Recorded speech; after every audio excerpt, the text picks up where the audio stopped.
I went up to him and said, George, do you want me to play the same thing 168 times, or do you want me to play 168 different things? This is driving me crazy. I didn't like to do that. But some people, I mean, he was overdliving on. I said, well, George, listen to this one, see what you think. I played it. He said, well, that's great. What is that? And I said, that's number one. Before his death in 2016, Leon Russell, the mysterious, long-haired maestro behind some of rock and roll's greatest collaborations, carried with him a story he rarely shared. A story not about fame or fortune, but about George Harrison, the quiet Beatle who became one of the most spiritually complex figures in music history. For decades, fans only knew fragments of their friendship: the concert for Bangladesh, a few rare performances, and the occasional whisper of admiration between two musical giants. But behind the scenes, Leon Russell and George Harrison shared a bond that was deeper than most ever imagined. And just before his passing, Leon finally broke his silence about it. What he revealed was not a scandal or a feud, but a truth that stopped fans in their tracks. It was about respect, about regret, and about the unspoken pain that comes when time runs out before the right words are ever said. In his final interviews, Russell opened up in a way he never had before, reflecting on their brief but powerful connection, the creative magic they once shared, and the silence that grew between them as the years passed. This is the story of two men who spoke through music more than conversation. One who sought peace through meditation, the other through melody. And yet, in the end, they both understood the same thing. The truth often lives in the notes left unplayed. And once you hear what Leon Russell finally said about George Harrison, you'll understand why he carried that silence for so long. It was one of those moments in rock history that felt like more than a concert. It felt like a spiritual gathering, a shift in the way artists could use their voices. On August 1st, 1971, George Harrison stepped onto the stage at Madison Square Garden, not as a former Beatle seeking the spotlight, but as a man on a mission to help his friend Ravi Shankar raise awareness and funds for the humanitarian crisis in Bangladesh. But while the headlines focused on Harrison's bold leap into activism and Bob Dylan's rare return to the stage, there was another figure on that platform who would come to define the raw soul of the evening: Leon Russell. Wild-haired, mysterious, and mostly silent off stage, Leon was the kind of musician other musicians whispered about. He wasn't just a performer, he was a force.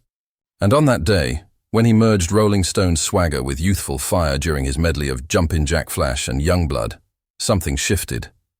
Even George Harrison, known for his calm demeanor, was visibly moved by Leon's thunderous energy. In the years that followed, fans assumed a deep friendship had formed between the two, an alliance of spiritually sensitive, genre-defying artists. But that wasn't entirely true. In fact, Leon would later reveal that despite their moment of musical fusion, they barely spoke afterward. There were no tours, no jam sessions, no long phone calls. Just silence. And that silence, Leon admitted decades later, became something he carried. Not with bitterness, but with quiet confusion. "We weren't close friends," he said in a rare interview not long before his death in 2016. "But there was something about George, something I understood, even if we didn't have the words." According to Leon, the experience of standing beside George Harrison during that iconic concert wasn't about friendship in the typical sense. It was about spiritual alignment. Two men who never felt truly at home in the fame machine. Two men who turned to music as a way to cope, to escape, and to transcend. And in that brief moment, they shared a sacred space. Leon remembered the way George handled the chaos backstage, not as a rock star, but as a quiet leader. While others debated set lists or demanded special treatment, George simply focused on the cause. He had this calm about him, Leon said, like he wasn't worried about anything except doing the right thing. And it was that calm, that clarity, that left an impression on Leon long after the applause faded. But as the years passed, what began as admiration slowly turned into regret. George moved further into seclusion, nurturing his gardens at Friar Park and seeking peace through spiritual practice, while Leon's career took unpredictable turns. Though he remained a revered figure in the music world, he often felt like an outsider, undervalued, misunderstood, drifting. The more he thought of George, the more he wished they'd stayed connected. "I thought I'd run into him again someday," Leon confessed. "I thought maybe we'd sit at a piano and talk, not with words, but through music." But that moment never came. George passed away in 2001, and Leon was left with a silence heavier than he expected. It wasn't until the final years of his life that Leon finally broke that silence. Not for publicity, not to rewrite history, but to honor a bond that was never spoken aloud. "George had a light," he said. "I saw it once, and it stayed with me." In the end, their friendship wasn't defined by how often they spoke, but by the stillness they shared and the music they left behind, echoing long after both voices fell quiet. As Leon Russell aged, his silver mane grew longer, his voice more gravelly, but one thing remained unchanged: his quiet reverence for the people who had passed through his life like ghosts. And none haunted him more than George Harrison. In interview after interview, Leon was asked about the concert for Bangladesh, about Bob Dylan's surprise appearance, about the thunderous medley he performed, but George's name lingered in the air like a forgotten verse. For years, Leon didn't say much. He would smile, deflect, or simply nod, as if guarding something sacred. But the truth was that silence wasn't accidental. It was emotional. Because to Leon, George wasn't just another rock star. He wasn't just the quiet Beatle. He was a kindred soul, someone who understood the spiritual war that raged inside so many artists, the struggle between the need to create and the desire to disappear. Leon had lived through the same machinery that had nearly consumed George, the music industry's golden promises, the endless demands of fame, the constant pull to be everything to everyone except yourself. And just like George, Leon had recoiled. He had walked away from the spotlight more than once, retreating into studios, into solitude, into silence. That's why when George died in 2001, Leon didn't issue a public tribute. He didn't make a statement. Instead, he kept it inside, the way George himself might have done. But 2 years before his own death, in a quiet conversation captured during a backstage documentary shoot, Leon finally opened up, not with rehearsed words, but with raw feeling. "George was one of the few who didn't need to talk to be understood," Leon said. "You could sit next to him and feel like you'd had a whole conversation without saying a thing." That kind of connection, Leon admitted, was rare. And though their paths didn't cross often, he remembered every encounter vividly. A shared glance during rehearsal, the way George would tune his guitar in silence, eyes low but completely present. The way he said thank you after the Bangladesh concert, genuine, warm, and without ego. "He didn't wear the crown like most did," Leon said. "He didn't care about being the biggest name in the room." That humility spoke to Leon in a way that words never could. And over time, the realization that their connection had gone unexplored began to gnaw at him. Not in a dramatic way, but in that slow, aching way that regret creeps in as the years slip by. "I wish I'd called him," Leon said softly. "Even once. Just to say thank you. Just to say I saw him." But like so many artists, Leon assumed there would be time. Time to reconnect. Time to talk. Time to play. And then suddenly time was gone. After George's passing, Leon began revisiting some of Harrison's solo work. Not just All Things Must Pass, but the more meditative, overlooked tracks. He would sit at the piano, listening to George's voice drift through the speakers like a prayer. Sometimes he'd play along. Sometimes he'd just sit and listen, staring at the keys without moving a finger. "There's a sadness in his music," Leon said. "A peace, but a sadness too. Like he knew something most of us didn't." And maybe that's what Leon was holding on to all those years, a silent acknowledgement that George Harrison, beneath all the fame and folklore, was a man who had found a kind of inner truth. A man Leon had only brushed against but never forgotten. And now, as Leon's own journey was nearing its end, the silence between them became something he could no longer carry without words. So he let it out, gently, quietly, and in doing so, he gave George the one thing he'd never said while he was alive. "I understood you." For Leon Russell, music was never just a career. It was a form of spiritual communication, a way to express things that couldn't be said out loud.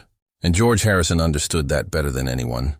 Though they lived in different worlds for much of their lives, Leon and George were both seekers, restless souls who used chords and lyrics like prayers, hoping to make sense of the chaos within. In the late 1970s, when most rock stars were indulging in excess and ego, George was deep in his Hare Krishna practice, retreating further from the public eye, while Leon was battling his own inner demons, navigating the pressures of fame, industry politics, and the suffocating expectations of those who didn't understand his introverted genius. They didn't talk much during those years, but Leon later said he always felt George's presence, like a faint echo in the background of his own journey.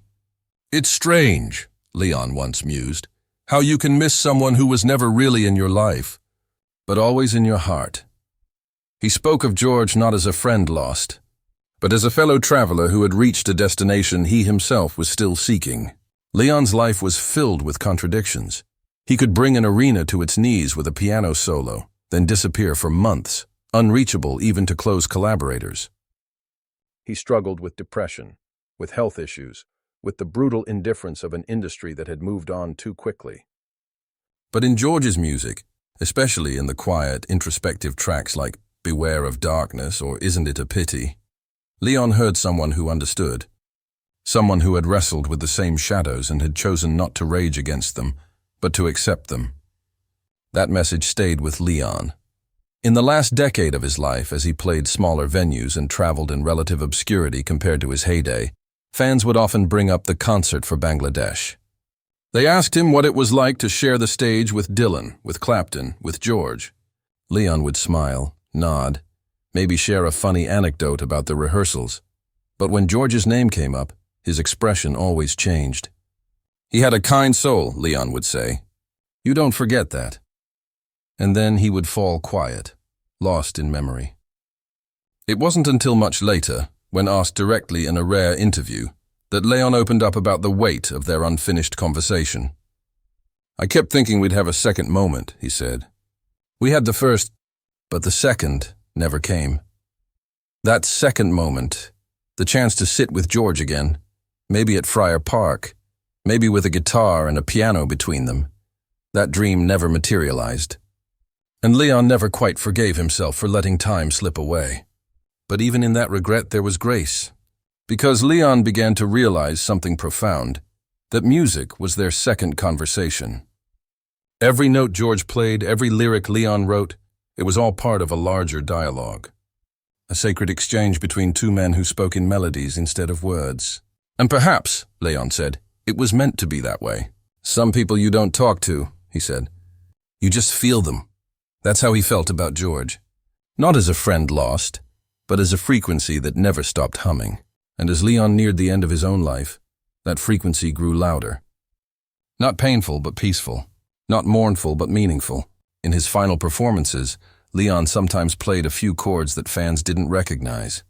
Quiet, meditative phrases that felt more like whispers than songs.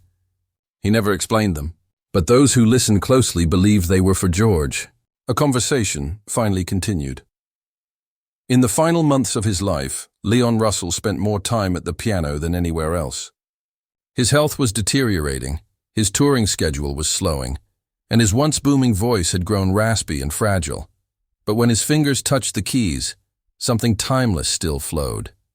Friends who visited him in those quiet days often described a stillness around him. Not sadness exactly, but a kind of soulful reflection. And more than once they heard him play melodies that didn't belong to any known song. They weren't rehearsals. They weren't compositions for an album. They were like letters never mailed, musical fragments that drifted out into the air, meant for someone no longer there. Those who knew him best believed those pieces were for George Harrison, not tributes in the traditional sense, but offerings, final expressions of a bond that never needed words. Final attempts to make peace with the silence that had lingered between them for decades. Leon had carried that silence like a secret weight, not heavy with guilt, but filled with what-ifs. What if they'd reconnected? What if they'd sat together in a room one last time, letting music speak where voices failed? What if Leon had told George, face to face, how deeply he admired him? Not just as a musician, but as a man who had survived fame with his soul intact. But life doesn't always wait for timing to be right. And when George passed away in 2001, Leon didn't just lose a fellow performer. He lost the last thread to a moment in time when music felt pure, when collaboration meant something deeper than a shared stage. Over the years, Leon would watch tributes to George on TV, hear other artists talk about their time with him, and quietly reflect on what they'd shared without ever needing to say it out loud. He had a quiet power, Leon once whispered in an interview, and sometimes, the people with the quietest power leave the loudest hole when they're gone. And perhaps that's what drove Leon to finally speak. Not for attention, not for headlines, but because he knew his own time was short, and there was still something left unfinished. In one of his last recorded statements, Leon spoke gently, almost like he was talking directly to George. "You were the real thing, man," he said. "You didn't fake it. You didn't run from the truth. You walked toward it." And in that moment it was clear, Leon wasn't just talking about George Harrison the icon. He was talking about George the man, the one who chose gardens over stadiums, who found beauty in stillness, who let go of ego in a world that feeds on it. That's the version of George Leon remembered. That's the George he missed. And so, as Leon's final days drew near, his music became softer, more introspective, as if he were preparing to meet an old friend on the other side. And maybe he believed that someday, in a place beyond interviews and performances, beyond regrets and missed phone calls, he and George would finally sit down again. No cameras, no audience, just two kindred spirits, a guitar, a piano, and a silence that no longer needed to be broken. Because sometimes, the truest conversations are the ones that happen in the quiet. And in the end, Leon Russell's final words about George Harrison weren't just a reflection of the past. They were a love letter, a farewell, and a song only two musicians could ever truly understand.